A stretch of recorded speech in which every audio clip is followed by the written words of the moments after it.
Whoa, you found my podcast called How the Heck Have You Been, where I call up somebody I haven't talked to in about 2 decades and ask them how the heck they've been.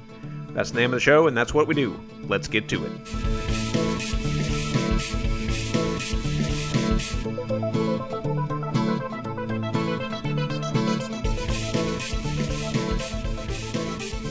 Okay, I'm really excited to introduce my next guest, Matthew Schoolfield. We went to junior high together. We went to high school together. He was in a band. He works with wrestling companies. He's got some great celebrity stories. It was great to catch up with him. Just overall awesome conversation, and I appreciate him coming on the show. Here's our conversation. I think this is him. Is it? Could it be? Matt Schoolfield. What is Mark Dye. Oh my God, what's up, dude? Oh, not a lot, man. What are you up to? Doing a podcast. That's about it nowadays. Right. So I like to start out. I don't think we've seen each other probably since the last day of school, I would think. Probably so, yeah. Even though we live in the same area. You're still in Hearst. I'm in NRH. Yeah. I mean, it sounds like we're within a couple miles of each other. We should get together. Absolutely. Go to a barbecue or something. Yes. Let's do it. What have you been up to? Working. Having a kiddo, doing all that good stuff. So just your standard post-college stuff. Yeah, right. So what do you got, one kid? Yeah, I've got one kid. He's 2.5. Oh, man. My youngest just turned 5. 2.5. That was... Is it rough yet? Is the terrible 2 setting in? And he's a big fan of if we don't do exactly what he wants to do, he gets very upset. Yep, that's a good trick. It works a lot of the time. It does. You're just like, whatever it takes for you to chill out, buddy, is what we're gonna do right now, because I need some quiet. So yeah, it's nice they do. I'm putting my oldest one down. I was like, okay, Daddy's gonna go upstairs and get some work done. Mommy will watch you if you need to, but I'm like, I wonder if, I hope she's okay. But like, oh, they have an alarm system where if something goes wrong, they'll just scream, and then you know. Yes. Then you know. So, all right, let's get into it. Let's get into high school. Let's reminisce. Cool. Let's reminisce. Let's get into a time machine and shoot back 18 years. Now, maybe 22 when we were both. No, so you were Hearst Junior High. Yep, I was Hearst Junior High. And you were in band since 7th grade, right? I assume. Yes. Drums. Yep. Drums. Yeah, started in 7th grade and played all the way through high school, and then went to college and said, I can't compete at BOAs anymore, so I'm not going to do this anymore. Yeah. I imagine percussion is especially competitive. Yeah, it's competitive. And I mean, I went to TCU, which would have been a great school to continue music. I mean, it's not UNT or anything bigger, of course, but great program. But I really liked the competitive aspect of it back then. Marching band was kind of the season that I lived for. Concert band was not my favorite thing, which is why I was generally, running around in second band causing problems. Hey, I was right there with you, man. Yeah, right. So once that marching season, that competitive piece was done, I was ready to hang it up as well. Yeah, that's kind of what Katie Parris said. I just did her. She was my previous episode. Because she went to TCU as well, and she was like, yeah, it was boring compared to LD Bell. Yeah, I remember her telling me about it while we were there, because we were clearly at TCU at the same time, and she was not a fan. So I know several people that just kind of moved on from it, and were happy to. I think Jessica Fife actually did the same thing as well. So, that's so crazy. This was kind of a running theme though when I interviewed Steve and Davis. Is like we just blundered into this amazing program with LD Bell and had no intention of ever doing it, and then you're just sucked into this awesome program, and then you get out, you're like, wait, it's not like this everywhere? Not everybody had this amazing thing in their life? It was lightning in a bottle, to be honest. It was, going out and expecting to win every competition by multiple points and, competing at that high national level. I mean, it's pretty ridiculous to look back at, especially when you think about how many schools compete, and work at that level and so forth, just to understand how good we were. So we were really lucky to have the instructors we did, from junior high up. That's true. So who was your director at Hearst Junior High? Was that Thomas? So Thomas was there. He was assistant director while I was there. It started out with Joe Barrow was our director, and he left after my 7th grade year. And then we had Heiberger for part of 8th and all. But who did percussion mainly at that school, or did they get Pollard to come in? Yeah, he comes down and he would do percussion down there. So I knew John from a very young age. Yep. Well, and Earnhardt's what is he like the director of what's he doing now? I forget. He for a while he Yeah, was at what's that? he's with Music for All now. He's the like Yeah. CFO something. He's quite the big wig at Music for All now with Yeah. Probably deserves it, man. absolutely. I mean, you think about kind of all the people that were part of that program, right? Farrow. I mean, Mr. Farrow's doing great. Pollard, of course, moved on. He's in the diamond world. He still lives by us, actually. I still see him at Italiani's every Oh, few nice. weeks. So if you ever head to Italiani's, you're likely to run into John Pollard. But yeah, I mean, all those guys were just super talented and had a great connection with all the kids, and led to a really, really good time. Man, that's for sure. So now you were in IB, is that right? I was an IB. I was. It's funny. I was one of the two kids who had enough points to graduate with an IB diploma, but because of my wonderful physics score from Mr. Creed, I did not qualify for the diploma. Oh no! Yeah, Oh yeah. no! You needed like 23 or 24 points to graduate with the diploma. I had 28 or 29, like well enough to graduate with the diploma. But because I got a 2 on the physics test, I did not qualify for the diploma. Man. So they tried to submit special exceptions because there were 4 or 5 of us that were in the same boat. Oh, gosh. And it didn't work. And honestly, not that it mattered though. Yeah, I mean that's yeah. You could just say on your resume had enough points to qualify for I don't know. Yeah. I mean they just cared about the test scores, and that tested me out of some Spanish and some history and some other things. So that was great. But that was a cool program. I mean, I enjoyed it. I don't know, what was your experience? Because I remember going through thinking we all loved it, and then one of the I think it was Coach Fuller. I said it. I think I came back after graduation and talked to some IB class. I was like, we all loved it. I don't think any of us had a problem. I was just naive kid. No. And Coach Fuller was like, well, there's a couple kids that had a couple didn't have a great experience.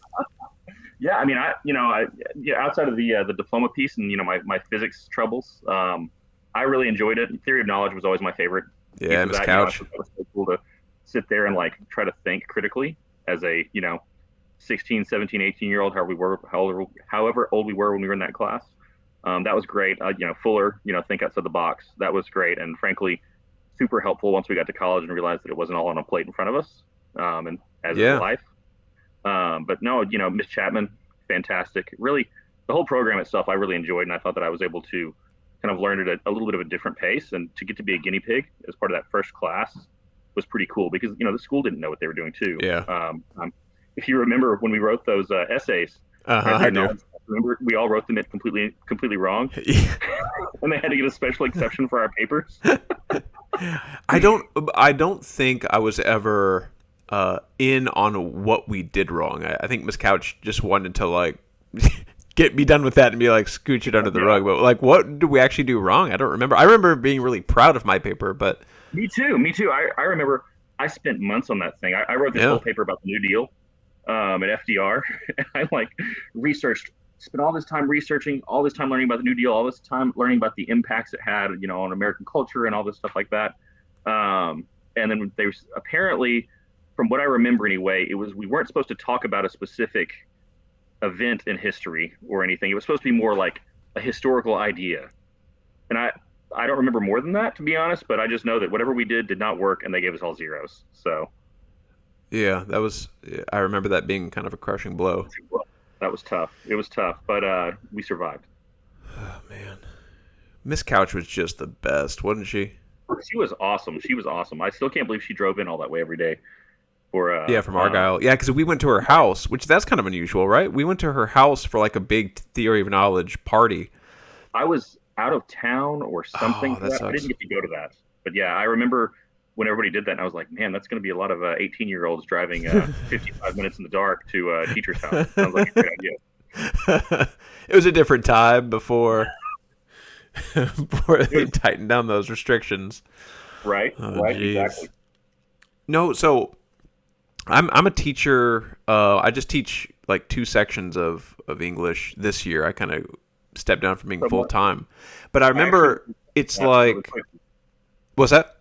I was going to say, I did want to tell you really quickly. I knew you were teaching English. I don't think there was anyone that we went to high school with that grabbed a job after college that was more predictable than Mark Giant being an English teacher. No, I'm serious. It's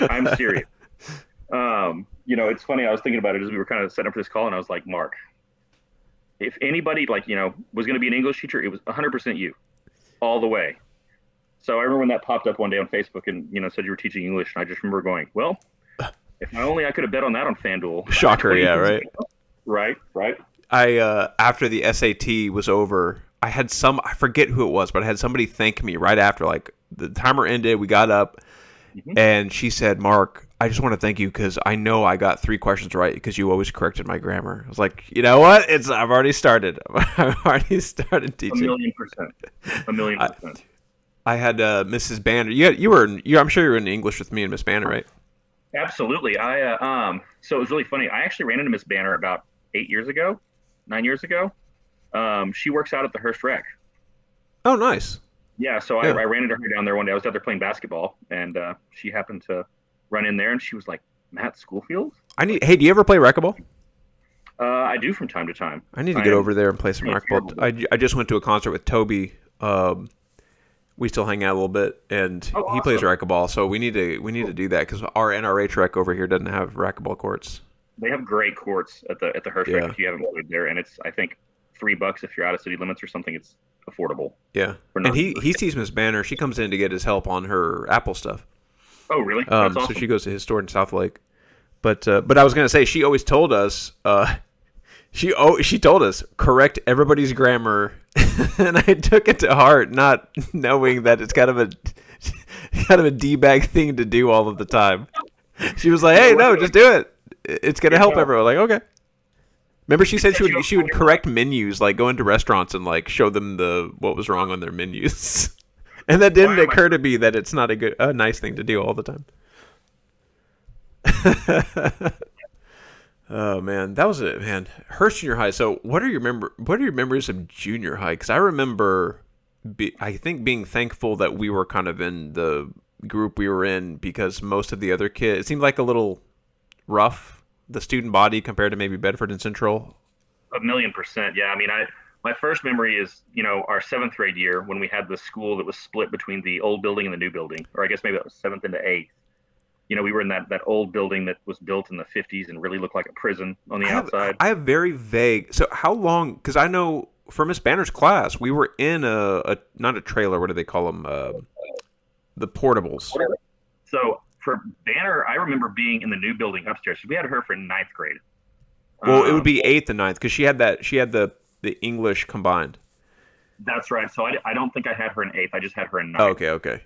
Yeah, so it would have been 8th grade. We were in portables for part of the year in some of the classes. I remember that because I think I had Miss Cowan, I think was her name. Yeah. That was in 7th or 8th grade. But yeah, I was in a portable for that.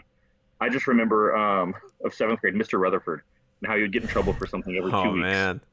We were just talking about him at the concert with Toby. He was, I don't want to say too much since you said his name. I don't want to get him in any more trouble. Maybe then there were some very inappropriate things he would say. Oh yeah. Does he still teach? I think so. I think he might. I should look that up. I should Google that and make sure my kids don't have him for a class. Yeah. Yeah, that'd be a good idea. Right. Yeah. All right. I don't remember a ton. Yeah, I mean, it's so blurry now. In fact, I've got the hold on. I've got the Hearst Junior High yearbook. Now, I didn't see a signature from you in this one. I do have both of your signatures in my LD Bell yearbook that we'll get to at the end of the episode. But yeah, probably in 9th grade or something. So I was the yearbook sponsor for a couple years at the small high school I was at, and just compared to this Hearst Junior High one, like just throwing shade at him. I mean, and this was, to be fair, in the 90s. It's just like black and white, very simple text. Oh, yes. Some of the like superlatives, the names aren't even in the right place. It's really, technology has improved, printing technology. Okay, did you have a cool car? I did. What was it? Because I think I rode in it once or twice. I had a black Camaro Z28. Nice. Are you still a car guy? Still a car guy. I don't have that. I've went through like a million cars since then, and now it's funny. I actually got into motorcycles for a while, and then had a kid and got back out of motorcycles. Yeah. And got back into cars. So, have you ever been in a wreck on your bike? Yes. So I actually got hit by a Texter one time on Bedford Road by Leslie Pool Service over there. Yeah. I was slowing down to stop at a light, and kid got over 2 lanes, ran into the back of my bike, knocked me down, and broke 2 of my ribs. Was Then he it? drove off. But in fairness, was it an important text? He was. Yeah, it was. And clearly, the funny part was he had a Bell Band sticker on the back window. So Oh, there you that go. was the fun part of that whole thing. So, but yeah, Oh that was man, sorry to hear that. a little I tough. I asked because like everybody I know who's ever owned a motorcycle has gotten in a wreck. My dad was in a terrible one. Tore up his leg, the muscle from the bone of his leg, and yeah, they're not the safest. They're not, and it's people don't pay attention to what they're doing when they're driving now, and it's even harder with how congested this area has gotten. So that was the other main thing was even when I still had it at the end, it was like I would get it out on the weekend, after traffic had died down, but before the drunk people were out. Yeah, you got to hit that window just right. You had a 36-minute window to ride your motorcycle every weekend. And okay, I credit you slightly with my love of the White Stripes and Jack White.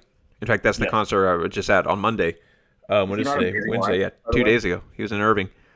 He's amazing live. Amazing live. I've seen him 4 times, and it's incredible. And I've seen, I went with Toby to see Muse as well, and it's no comparison. Like Jack White, the thing they do with the sound, like the way they make the sound is just. I mean, I'm not into all that technology and audiophile to that degree, but whatever it is, it's like it's a whole other experience. How many times have you seen him? I've only seen him twice. Well, I say twice. Twice is Jack White. I've seen him once with the White Stripes. No. When did you see the White Stripes? That would have been 2000. I should say where. It was at I guess at the time it was Verizon in Grand Prairie. Oh dang, that makes me sad. It was great show. It's so funny because with Jack White, his whole thing is like he uses all these retro guitars. Like Icky Thump is recorded on. It's like a plastic one, right? Wall guitar, from like the 50s or something. And the amp is from the early 70s. It's just crazy and kind of how like eccentric, but just so intelligent he is with his like stylings and sound and what he's looking for in his music. It's just fantastic. Yeah, and he does that he does the color coordination thing almost like as a gimmick on purpose.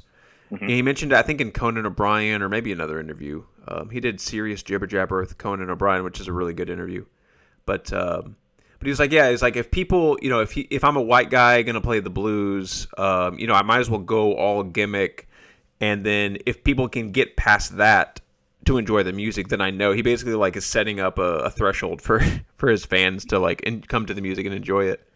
Which is funny because I talked to my friend, a good friend who commissioned the Willie Nelson drawing I did. One of the best things that has happened to my artwork because it's like everybody likes that when it kind of draws them in.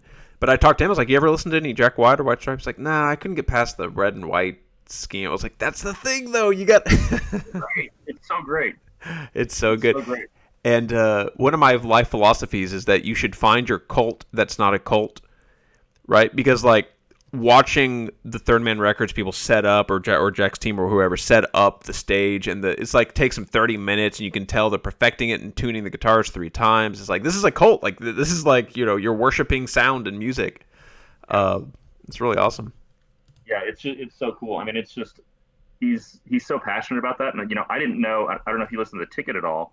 He's big involved in baseball too. Makes baseball bats. I heard that. Pretty wild. He actually played in a softball game in Dallas on Monday or Sunday, the day before the concert. Oh, nice. Yeah, it was him and then a bunch of the radio DJs. They were doing a big charity fundraiser. Ian Kinsler played and some other local celebrities and stuff like that. But he went out there and was playing softball with all of them for the day. So that's awesome. The other guy that went to the concert with us, he's a big sports fan. He said one of his favorite pictures. I think is he a Mets fan? Jack White? I'm not sure. I forget what team it was, but he was like he said his favorite picture that I think the Mets was Jack White, and they were down by like 8 points, and he's just sitting in the stands like grimacing and upset that his team's losing, and it's just this great photo. That's awesome. Yeah, I know he's a big Detroit hockey fan, but I'm not sure about baseball. Yeah, so.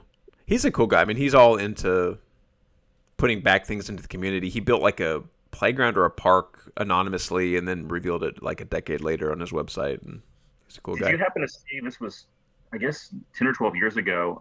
He worked at a furniture factory very, very early in the White Stripes days and stuff like that. He buried one of their albums in one of the couches he made. Oh, did somebody find it? They found the album. When was this? 10 years ago. Okay. Well, I don't remember the amount that it sold for, but I remember it sold for an obnoxious Yeah, amount of money. I'll I bet. mean, it was absurd. So that I thought that was kind of a cool little trick he did there. Yeah, and he said he would also write poetry like on the inside that nobody will ever see. If anybody will ever finds one of those, that'd be probably worth a lot too. Yeah, I think they'd be doing pretty okay. Third Man Upholstery There you go. turned it into Third Man Records. But no, the reason I say that I credit you with my love of the band is because we were in your car one day and you had I forget what album, Little Acorns, maybe Elephant, but Uh, you were playing it and you were like you wouldn't ever stay on a single song. You just kept switching songs.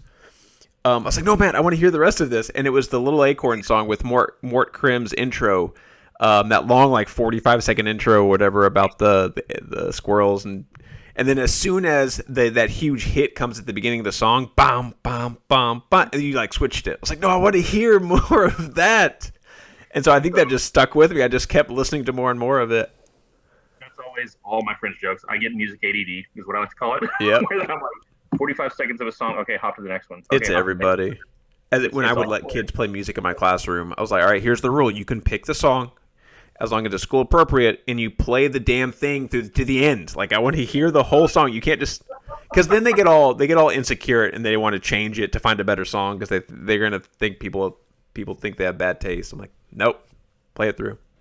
What's the best song you've gotten so far through that process? Oh man, Alt J. What's the song? It was in Spider-Man Home, or no, it was in Civil War. Hold on, I'm blanking on the title. Not Brickle Blocks, Brickle whatever that one is. That's the other one. Left hand free. Awesome. With your left hand free. Y'all check it out. It's a good song. What's the worst? Oh, I mean, probably 100-way tie between any mumble rap and I don't know. I can't do mumble rap. It's not my thing either. Or there was a. Do you remember Among Us, the game that lasted like one semester? Yeah. There was a like a rap about that was just like seemed like it was almost a joke, but you could tell it wasn't a joke. Among Us in real life. That was really bad. That's some really high quality stuff that they brought in there, but it's okay. You got to take the good with the bad. That's right. That's right. All right, so let's get into your college because I want to know what did you do after high school. I knew you in high school, but you went to TCU. What did you major in?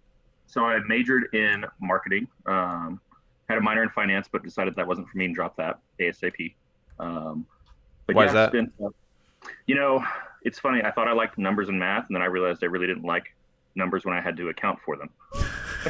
When they were super important to everybody involved. People like, it's only off by $50,000. It's fine. Like I was like, that's cool. We're good. I just realized that finance and accounting really wasn't my thing, but marketing was. So I spent 4 years kind of working up the marketing chain there at TCU. Business school, all that great stuff. Of course, avid football fan while I was there.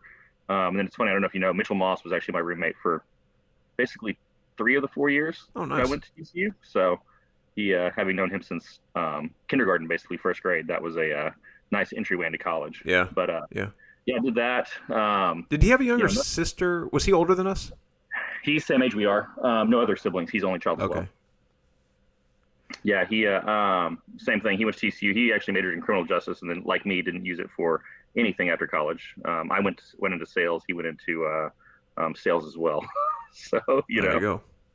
Then again, when you graduate in '08 and it's the middle of a recession, you kind of take the jobs you can get right out of the bag. So yeah, isn't it kind of crazy that we expect 18-year-olds to like know what they want to do for the rest of their lives?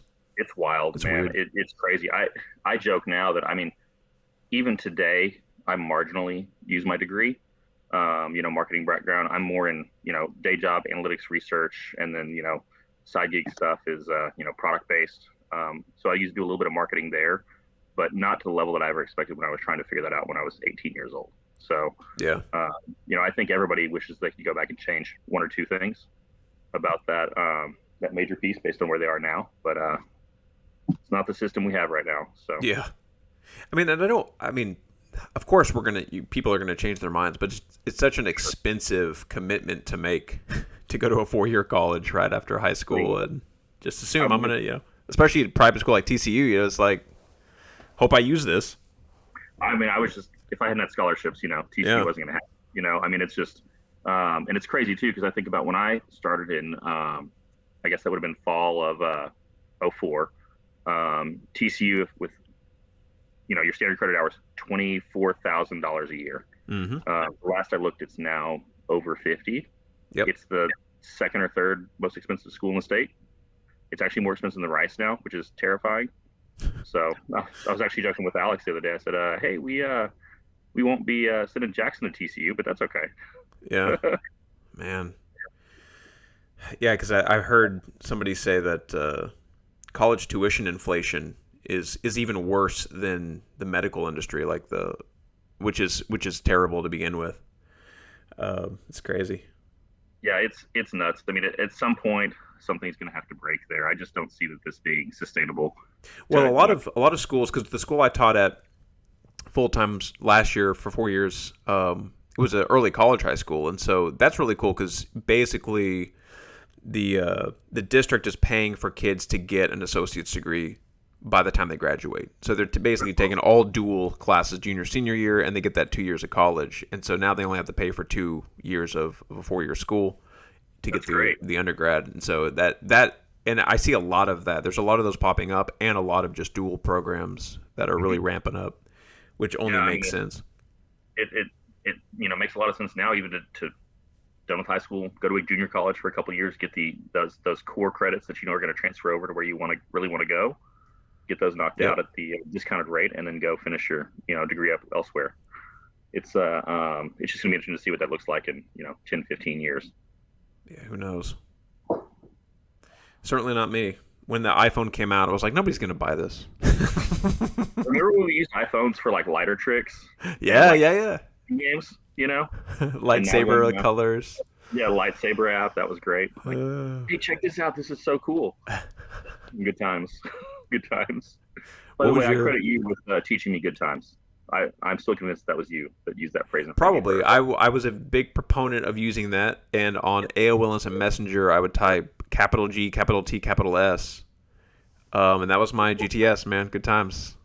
Even though the S isn't part of the acronym, but... Excuse me, initialism. You know what an acronym is only a word you can pronounce? Oh. Like scuba? Scuba's an acronym, but like TBA is not an acronym because we don't say TBA, we say TBA. It's an initialism. There you go. Still teaching English. See? You're teaching me every day, Mark. Every day. All right, so get out of college. Get out of college. You're in marketing. In marketing, I interviewed right before graduation and got hired on at American Airlines as a sales rep, working in their corporate sales group. So basically, I was responsible for calling travel agencies and corporate partners and kind of working and managing their corporate deals. So they moved enough business on American Airlines that they got discounts or bonus checks quarterly in exchange for their business. Nice. So that was a really cool gig to start. 23, 22, whatever, starting there, kind of getting into that business world. And I had some really big accounts and I had some really small accounts. And I had this one particular account that this is the craziest story. They basically were responsible for a lot of VIP travel. And they were based in Minneapolis. So they did a lot of really wealthy people that want to do around the world golf trips, stuff like that. Well, I would move reservations around for people. Let's say they had seats they didn't like. I'd get their seats moved around. I would, adjust their flight times, discount their flights, stuff like that, just trying to make these trips easier so that they could make additional sales. 6 months in, I go up to visit my accounts, and I'm gonna meet with this account. So my boss goes with me. He's this really gruff New Yorker guy. I mean, he could have been on any show about New York you've ever seen. Yeah. Right? He's like a fellow. I'm walking here. Hey. Exactly. We walk into this travel agency, and the owner's standing up front, and she's like 70 years old. She was like, Matt, how you doing? It's like, I'm doing good. How are you doing? And she's like, I'm great. She goes, somebody is actually here to see you, but your boss is going to have to wait up front. He can't come in. And I said, okay, this is really weird. I didn't know what it was. I've been working on a ton of different reservations for it. I didn't always pay attention to the names of the people, stuff like that. I would just get them done. I walk in, the room is dimmed down. This man stands up, turns around in a blouse, and goes, "Are you Matt?" It's Prince, Mark. It's Prince. He was there that day booking some additional travel. Found out I was going to be there. I apparently, one of the adjustments I'd made, his family was flying to France, to Paris. I had moved around some seats to get them upgraded to first, complimentary, do some different stuff. So basically, they had some privacy on the plane. He wanted to personally thank me for Wow. doing that so his family could travel easily. So I shake his hand. He turns around. He walks out this like side door out of our office. The door opens up. There's a red carpet out edge of the street with a Bentley with the back door open. He gets in. The driver rolls the carpet up and they drive away. And like that, he was gone.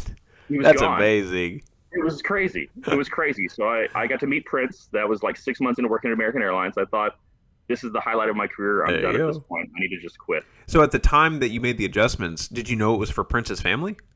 I didn't even pay attention to the names, honestly. They would Yeah. send me confirmation, like reservation IDs. I would send those over, get them processed pretty quickly. Well, and I assume I don't even know his legal name. I And assume it's that's the not thing. Prince. No idea either. Yeah. One of the reasons that he loved working with that specific travel agency, though, was because whenever his name was a symbol for that period of time, They did it. he didn't have any ID. So because he had changed his name legally to a symbol, they couldn't print that on ID. They couldn't put that in a reservation. So getting him the ability to travel, because he also doesn't believe in credit cards.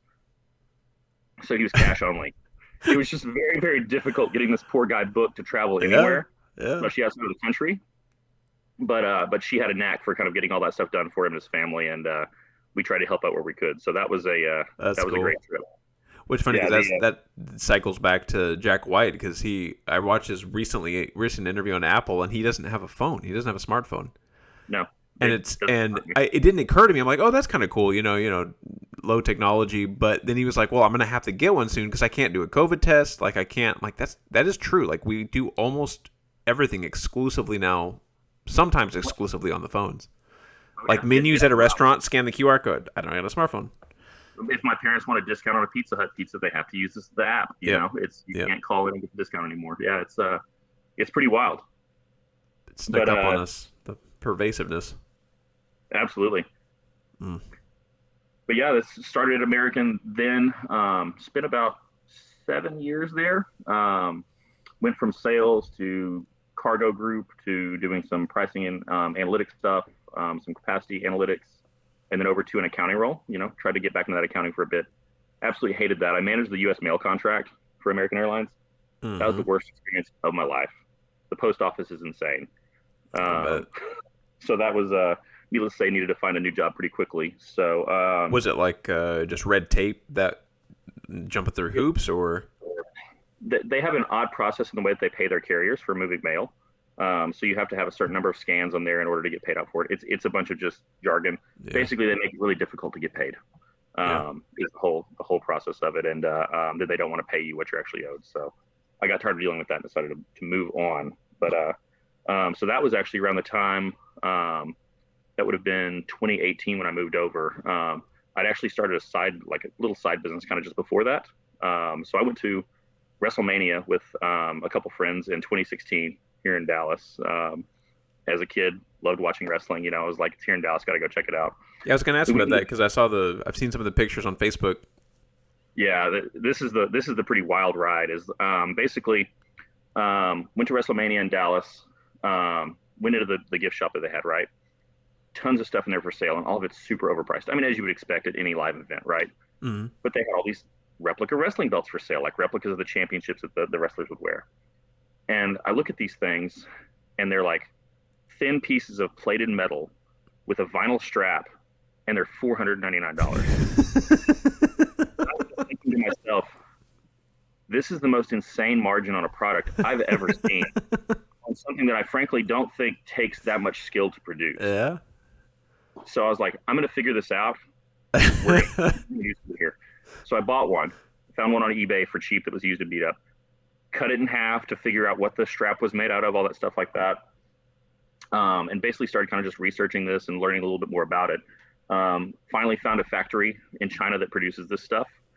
They do, metal plating and all this stuff like that. They do gold plating, all that stuff. And shortly after kind of worked with those guys to create a plan to create a replica belt that was $250 cheaper than what WWE was producing. And what we found as we were going through this process was a significant amount of the artwork, and specifically these belts from the 70s and 80s when it was super popular, were never copywritten. Yeah, so there you go. Themselves, it's not like we were going out and bootlegging anything. We always do everything by the right. Yeah. But it just so happens that Ric Flair's big gold belt, the one everybody sees him with holding in those videos, with the big glasses and the blonde hair, that was never copywritten. He actually had that belt made at a belt buckle shop in Las Vegas by a guy named Crumrine. Paid $18,000 for it back then because it was so large, right? But never ever copyrighted the artwork or anything. So we're like, we're going to make an affordable copy of this. So Mark, you, the wrestling fan, can have something to put on your shelf in your man cave, right? We started producing these and they started selling like crazy because our quality was significantly better than WWE's and our price was significantly cheaper. I mean, we did two-day DHL service to your door. So that helped to get us noticed by some people within the wrestling industry to where that we actually befriended the artist that does work for WWE. So he started selling us artist proofs of retired artwork that WWE no longer used. So the way it works is that the belt, the artwork itself is not owned by the company. It's owned by the artist. And then the company owns the logo they put on top. So what we did was we bought artwork from him, didn't put the WWF logo on it. So we weren't, once again, avoiding any copyright issues and producing those belts as well because they were out of production for years. So that kind of took off from there to where that now then we got into a little more like now we need to buy a CNC machine. We need to start doing belts for in-ring, for actual promotions. We started with a small promotion it takes place in Kentucky called Ohio Valley Wrestling. They had us do some in-ring stuff for us, but that got us noticed by the NWA, which is a pretty large promotion. So I get an email one day from one of the wrestlers saying, "Hey, our owner wants to talk to you." Awesome. Sounds great. Would love to talk about doing some in-ring belts for you. These range from anywhere from $1,500 to $5,000, depending on kind of what they want to do and all this. So I get this Zoom invite. I get on the call. You know who owns the NWA, Mark? Billy Corgan from the Smashing Pumpkins. Wait. Are you serious? Yes. What is this, National Wrestling Association? National Wrestling Alliance. Okay. Yeah. So this Billy is the Corgan's into wrestling? Yeah. So basically, the backstory on him is that when he was a kid and growing up in Chicago, he would watch NWA wrestling shows on Saturday mornings with his grandma. His grandma was super into it, and he would watch it with her on Saturday mornings. They'd have a blast, and then he'd go about his day. Frankly, the same way I did when I was a kid. I watched it with my grandma and my mom, Saturday nights, whatever, when it was on, and then grew out of it as I, grew up and grew on. He was the same kind of thing. Well, the NWA had basically crashed in popularity in the 90s and 2000s. The ownership of it was not great at the time. So they basically kind of folded. So he was able to buy the entire brand and all of its video library, which is basically all the matches ever, for $2 million.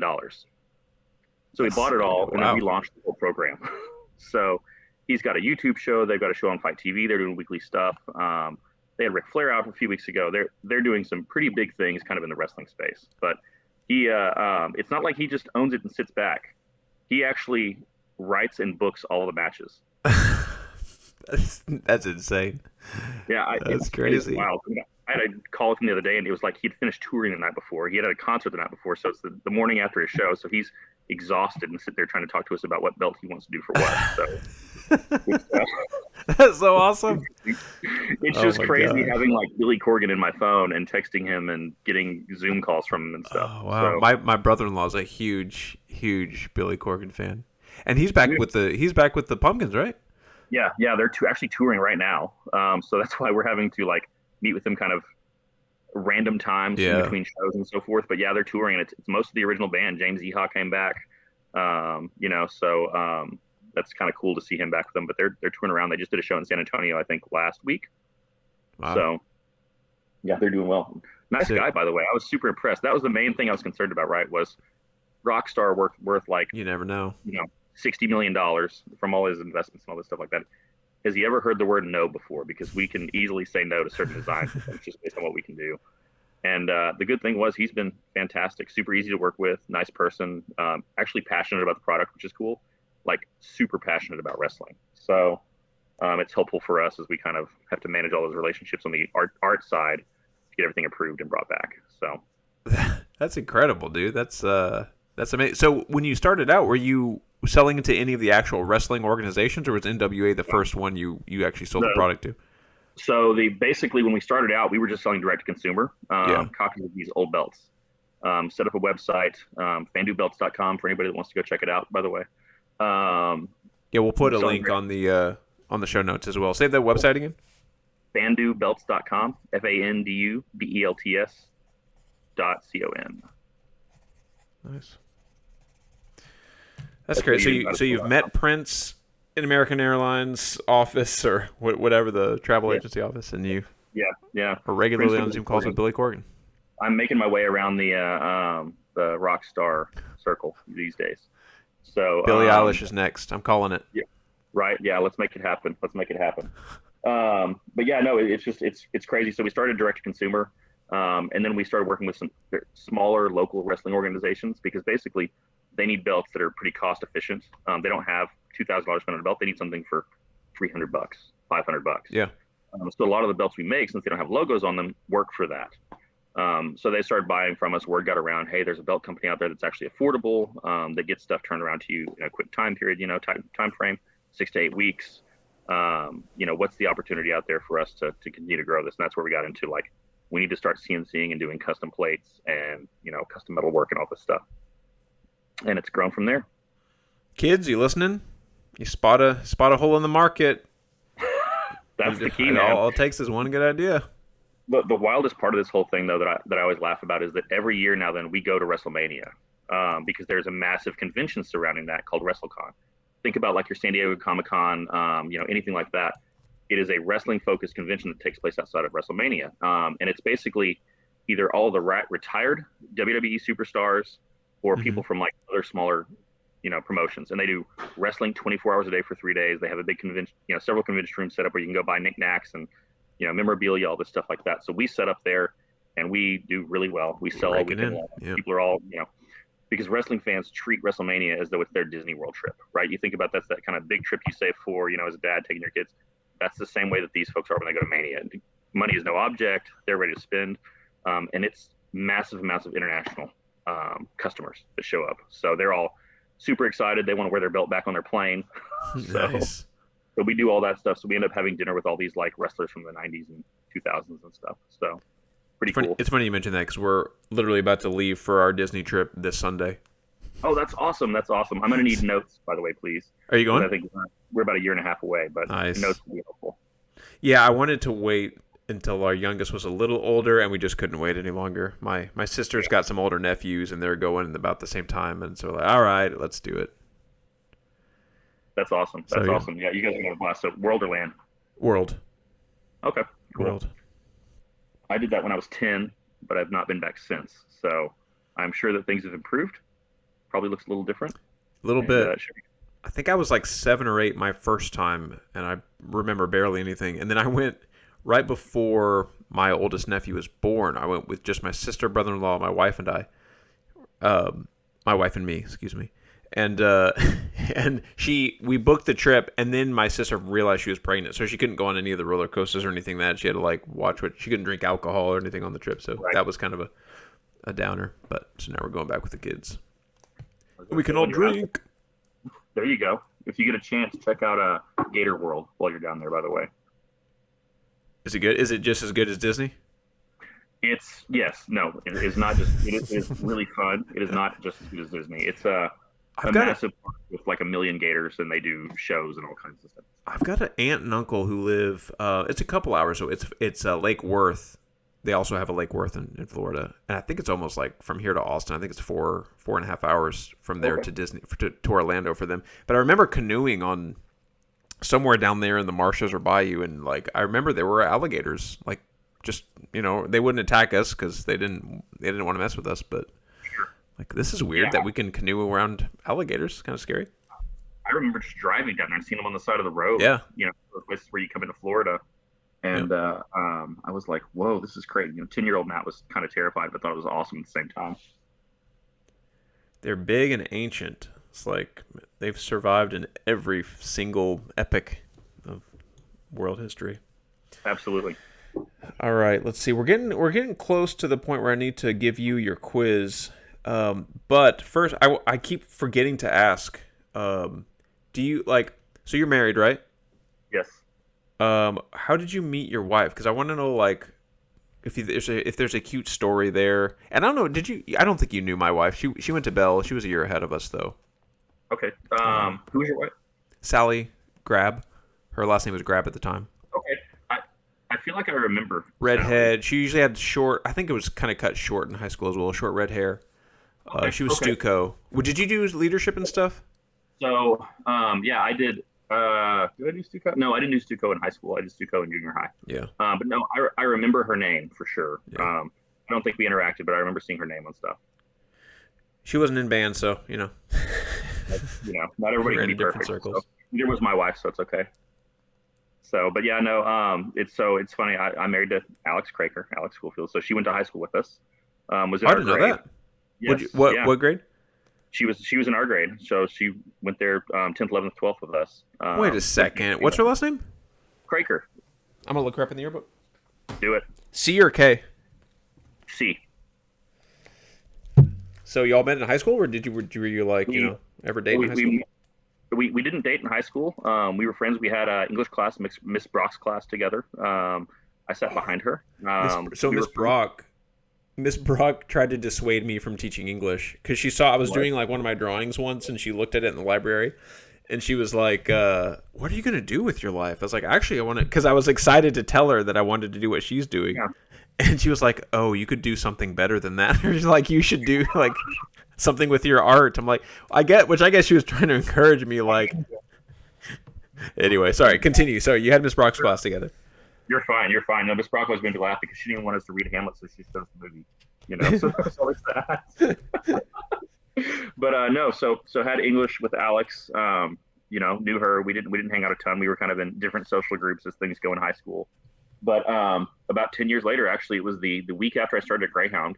I went with a friend downtown Fort Worth to celebrate. So we were at Thompson's bookstore, grabbing some drinks downstairs, and Conrad was not bartending that night.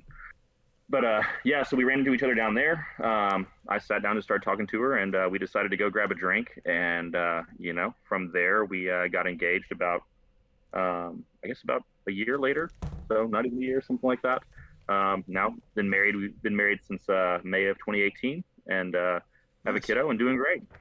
There you go, man. So you recognized her from high school when you saw her? Yeah, recognized her immediately. So it was funny because she's beautiful then as she was now. So it was easy to recognize her sitting at the bar. So she's sitting right there next to you, like sitting in the other room, I guess. She's in the next room. Would you have said that if she weren't? Yes, I would have. Okay, all right, good. Yeah. That's funny because it's kind of similar to, I didn't know Sally at all in high school either. We kind of connected through Facebook a couple years into college. Cool. That's awesome. It's crazy how that stuff works out, right? It's like It's a small world, but it's a big world. You never know. We worked at Olive Garden together for one summer, and still didn't. I remember thinking she was cute in Olive Garden. Now, how does that work? Because when you're at Olive Garden, you're family. We had to get a legal waiver from the Pope that we weren't actually family. Yeah, it was a whole thing. That was a great joke. That was a great joke, Matt. Olive Garden, me and Post Malone. Well, and she's adopted too. So it's like, wait, you could, if you don't know who your and she didn't know who her biological parents are, so it's like there's always that minuscule, infinitesimal chance that you're actually related somehow. But I'm just like hoping now that you guys had soups on and breadsticks at your wedding. Yeah, of course. Good. No, we didn't. Good. I think we did. No, we didn't do that. We didn't go to Olive Garden. We went to Olive Garden for somebody's wedding reception, but it wasn't ours. Like after the rehearsal dinner. Maybe we did. I'll have to ask her. I'm still trying to find her page. So do you remember that yearbook? And it was my godfather who is Mike Shilley taught at LD Bell. He wouldn't have taught us. Oh, there she is. Oh, I do remember her. I do recognize it. Now it's clicking because I've seen the Facebook pictures, but anyway, he did that yearbook that was based on the because it was 2002, so it was going to be It was the palindrome. Yeah, palindrome, and the page numbers make no sense because it's trying to like go backward, forward, and Roman numerals. It confused the heck out of me. I have no idea what's going on when I I try to look through that yearbook and I'm like, what page am I on? I don't know if I'm on this page two or that page two. Or So that was the first one I cracked open to try to find her picture, and then I couldn't find her picture because the yearbooks don't line up. But so funny story about Alex that you actually will remember, I guarantee you. Do you remember we were doing Marchathon? This would have been probably junior year, and we were marching around through Bedford there by the school, and we went up to that school, and the guy's dad came out, wrote us a huge check, and we played the whole show in front of their house. yeah, yeah, yeah. Like, that Is was that her dad? dad. Yeah, Nice.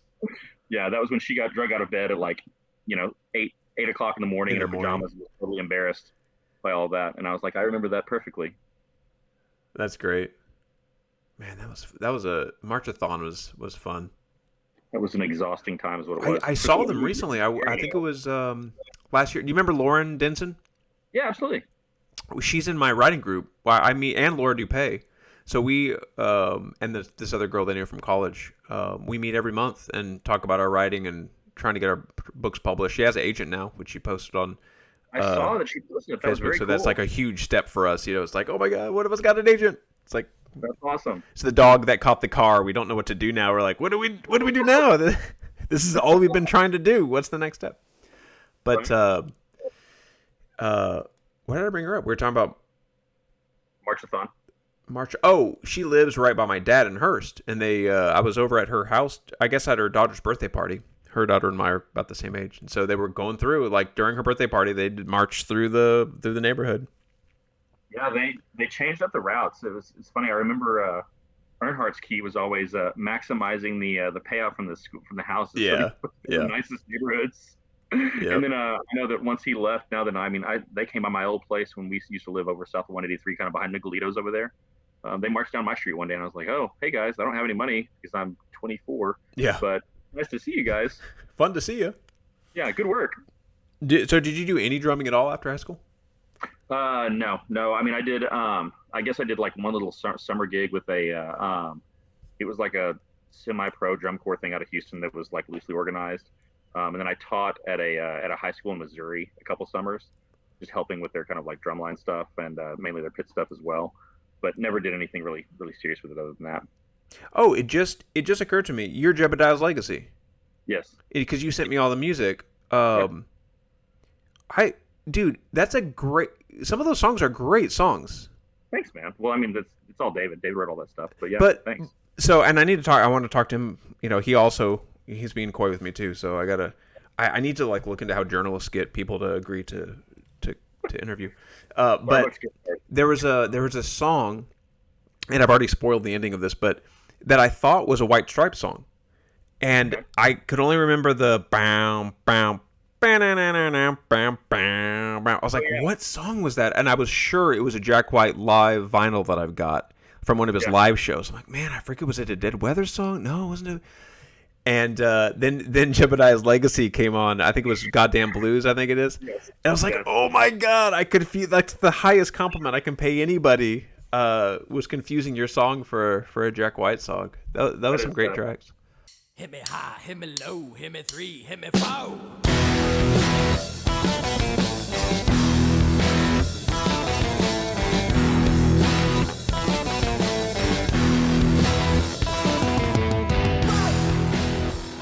That is a nice compliment. You should tell David that because that is very. I messaged him when it occurred to me. So it was you, Andrew Franks, and David. David and Craig Garner. Craig didn't go to Bell, so okay. He was trying to remember. I think David knew of him.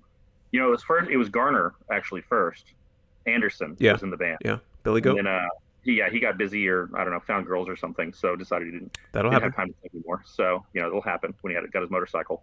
So we grabbed Craig and played pretty much through part of college. Yeah. So what did Craig play though? Guitar or bass? Yeah. So what did Andrew play? Andrew and David both played guitar. Oh, okay. Yeah, we were a cool 5-piece. I remember. I think it was the Ridgely. I went with y'all or to see y'all. Yeah, we did a few shows there. We did some pretty cool shows. We knew the owner really well at the time. Her name was Wesley. She liked us because we showed up on time and played good music that kind of generally anybody could listen to and enjoy and not scream and yell. So we were kind of on her short list for fill-ins when they had opening acts or things had canceled and so forth. So we got to play with a a couple decent bands there one time. We actually got announced on the Edge one time. That was kind of cool. That's cool. Yeah. We were originally, so that was nice. But yeah, I got to play. I mean, one of those shows we played for, I don't remember who the band was that we opened for, but they ended up having 800 to 1,000, 1,500 people there. It was pretty packed out, and we got to play, so that was kind of cool. That's awesome. I didn't realize y'all did that much. No, I mean we never we weren't to that level, but since we were on that short list to come help out, yeah, we got in front of some cool crowds like that. So it's amazing how much just being competent will really get you ahead. Like if you just show up on time, just have your SHIT together. Yes. I mean that's like 50% of success right there. Absolutely. I mean that's the wrestling industry, right? Is like, yeah. Am I sobering out myself, and am I there on time? Then generally you have a job. Yep. And it's the other thing that's amazing is how often people aren't. It's like, what are you doing? Just I really for over a beer, I need to tell you some wrestling stories one day that probably are not really podcast appropriate for some of this stuff. Let's do it, man. Let's do it. Dude, so the funniest this year, Jeff Hardy is this really famous wrestler from WWE for 20 something years. Pretty famous for having a drug problem, like a pretty severe drug problem for a while. He actually had a pay-per-view in 2008, 9, 10, somewhere in there. He was so high when he came out to the ring, they had to stop the match after 30 seconds and fake the ending, and then he got fired. He didn't know where he was. He was falling all over the ring. Well, anyway, he got booked to do a signing here in Dallas, and I don't know what was going on with him, but he got pretty upset because they had him on stage, and he was supposed to he plays guitar and sings songs, and he's really bad, but wrestling fans will show up because he's Jeff Hardy. So he gets up on stage and he's signing autographs, and he gets mad because they haven't moved this table off the stage. So he goes, I'm done signing autographs now. We're done with that. I'm gonna play guitar, and just goes and pulls his guitar out and just starts playing it in the middle of the stage while fans are still up there. So they get fans moved out of the way. He walks up to the mic and he plays the same song 3 times in a row and doesn't know that he's done that, and keeps going, now I'm going to play a new one you haven't heard before. So after the 4th time, somebody went up there and listened to his ear and kind of got him chilled out. He comes back out there, looks confused, and then he just kicks the microphone stand, breaks his guitar, is like, F this whole place, and then just walks out the back door. Epic. At least he gave them something to talk about. That's a story, right? I mean, I'm just shocked that there wasn't more of it, floating around wrestling Facebook and wrestling Twitter than I expected. I figured there would have been tons of videos of it, but viral. It was pretty rough. It was pretty rough. Oh, was it a song? Was it like original song he had written, or was it a cover? No, he was playing a cover of Blind Melon. It was a song we never heard before, and everybody was like, "That's Blind Melon." It was terrible part. It was awful. And, that's awesome. Well, I'm really interested in pro wrestling because there was that moment. I don't know if you know who Eric Weinstein is. He's this mathematician, went to Harvard. He worked under what's his name? I can't think of it. Anyway, he's got this whole essay about kayfabe, and the moment when they basically had to announce that it was fake in order to keep, I forget what it even is. I need to look into it because that has always been fascinating. And Donald Trump's connection with wrestling and stuff like that. When he was elected, it was like, are we living in reality TV? So I really need to read that essay and really learn more about the culture because it's wild. It's wild. I mean, the day kayfabe died is the day that basically at the time it was pretty clear you had what was called the clique in WWF, and this was behind the scenes. This was Triple H, this was Kevin Nash, this was Shawn Michaels, and a couple other guys that were all really close friends, but behind the scenes, right? So they stuck together. They made sure each other got booked to the best matches, got really over with the crowd, stuff like that. Well, at the time, one was a face and one was a heel, one was good guy, one was a bad guy. They had a show at Madison Square Garden, and they were facing off. They were leaving the next day. When the match was over, they did what was called the curtain call, which was this. They basically went out to the crowd. You had a heel and a face come over and hug each other, go to the crowd and raise their hands and celebrate. And that's day everyone was like, what the hell? These guys are supposed to hate each other. Yeah. And everybody was like, oh, because they actually don't, and they're all friends, and this is all scripted. Yeah. And apparently that was a calculated move because if they didn't do it, they wouldn't be able to keep billing. I guess in order, I forget what it was good. It was going to be named fraudulent or something if they didn't, and they couldn't keep producing them. There were some issues behind it. There's actually some crazy changes just even in the pro wrestling world after that, right? So because of that happening, of course, Kevin Nash was already on his way out. He was no longer with the WWF anymore, so he wasn't punished. But Triple H was still there. He got suspended. He was supposed to win the King of the Ring the following month. They suspended him, basically put him in lower level matches, had him get beat by bottom level talent on TV to kind of embarrass him. The alternate to put in his place was a guy named Steve Austin that had little to no following at the time. Right. Literally, the reason that he became Stone Cold Steve Austin is because Triple H did that and got in trouble. They elevated him in that spot. They had him win. As soon as he won that King of the Ring match, he cut the promo on Jake Roberts where he says, you talk about your John 3:16. Well, Austin 3:16 says, I just whipped your ass. The most famous quote in wrestling. Yep. Stone Cold Steve Austin blew up, and then you had 8 years of the Attitude Era and crazy television for little kids to go chop at their crotch and get kicked out of school. So, zero tolerance policy, kids. Right. All right, that's cool. All right, are you ready for your quiz? I am ready for my quiz, but I probably will not do well. Before I do that, I got a prepared statement I want to read to every guest I have. Okay. Just gratitude. Matt, because of your effervescent energy, I am sincerely grateful and better for having known you. You are just one of the hundreds of kind, generous, and benevolent people I know in a world where we need every single one we can get. Please keep being awesome and doing awesome things and meeting awesome celebrities. All right? Thank you very much. You're welcome. You're very kind. I mean it. Oh, and before we do the quiz, I'll do the yearbook as well. Here's what you wrote in my 2002 yearbook. Okay. Mark, hey man, it's been a great year. Have fun with your tuba. Woo ooga drums. Matt Schoolfield. Good work. Classic. Still holds up. 2003, you wrote, Mark, hey man, it's been a quacktastic year. Okay. I don't remember that ever. I think that was just your thing that year. History, TOK, band, they have all been great. Hope you have a great summer, Matt Schoolfield. Most important question, grammar, did it all check out? It looks good. It looks good. Okay. It's been a quacktastic. Let me see. They have all been great. Yeah. Okay. As long as I checked out, that's the test. All right. So your name is Matt Schoolfield. So I have a quiz about school fields. It's gonna be about recess, about weeds and grass types. All right. So here we go. Let's do it. I did for Katie. I did a quiz about Paris. About Paris? Oh no! But then I did because her married name is Coleman. So I did 3 questions about Paris and 3 questions about Coleman stoves. Coleman stoves? Yeah. That was my stroke of genius for this whole series. That's fantastic. All right. What year was the first playground built at the George Putnam School in Boston? A, 1854, B, 1891, or C, 1901? I'm going to go B, 1891. Correct. Very nice. I knew that the whole time, so I was waiting for you to list off the correct year. Yeah. You knew it before I gave you the answers. The proper length of the first lane of a competitive running track is A, 400 meters, B, 500 meters, or C, 600 meters?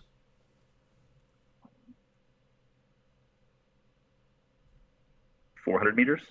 Correct. There we go. I don't think anybody's gotten 100 on any of these. We'll see. There's no way I will. I mean, I'm going to stumble and fall. 3. There are 3 main types of weeds that you might find in a school field. Like a shoehorn that in there. Sedges, grass weeds, and blank. A, ivy, B, lichen, or C, broadleaf. Broadleaf. Correct. I do enjoy taking care of my lawn. So there we go.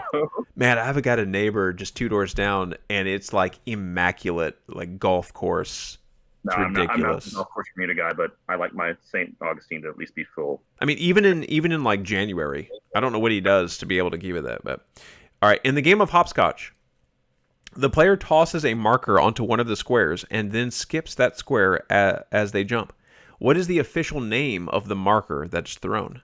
A luck, B, a skipper, or C, a drum? Did you say skipper? Yes. Incorrect. It was A. It's called a luck. Okay. All right, and then something else you might see on a school field is somebody jump roping. How many hours was the world record for consecutive jump roping without a break? A, 16 hours, B, 23 hours, or C, 33 hours? feel like it's a Guinness record, so it's got to be. I mean, those are all ridiculous. I'm gonna go C, 33 hours. That's correct. Yeah, 33 hours. That's Can you? terrible. I can't imagine. Like, how do you even? That seems don't really unhealthy to jump rope for 33 hours. That sounds terrible. I mean, No sleep, No. no break. That's No. craziness. Guy's probably jacked. right? All right, Matt. Well, we should get together because you live right over by me. So let's Absolutely. let's quit being grab a beer and strangers, burn. and we'll do it. Call up David. Call up everybody. We should have just our own reunion. Did you go to last year's reunion, or the 10-year? I mean, No, so the 10-year was funny because I protested the $80 whatever dollar tickets just out of spite because I knew a bunch of kids that couldn't afford the $80 tickets to our reunion.